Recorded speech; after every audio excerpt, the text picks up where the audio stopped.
हातकणंगले तालुक्यातील पारगाव इथल्या तात्यासाहेब कोरे दंत महाविद्यालय आणि संशोधन केंद्राच्या अंतर्वासिता विद्यार्थ्यांचा निरोप आणि गौरव समारंभ आयोजित करण्यात आला।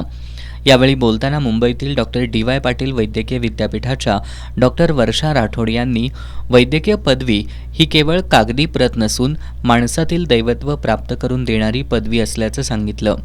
वैद्यकीय क्षेत्रातील प्रत्येक वैद्यकानं उपचारातील गुणवत्ता राखावी, स्वतःला झोकून देऊन मूल्य आणि नीतिमत्ता जपत रुग्णसेवा करावी असं आवाहन त्यांनी केलं।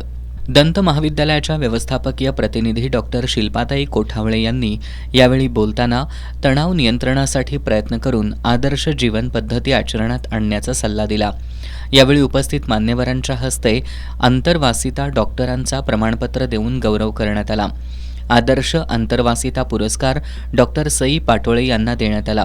यावेळी doctor Suryakant Metkari, doctor Gayatri Kulkarni, doctor Sangeeta Golwalkar, doctor Kishor Chougule, doctor Nandan Rao, doctor Abhijit Deshpande यांच्यासह प्राध्यापक, पालक आणि विद्यार्थी उपस्थित होते।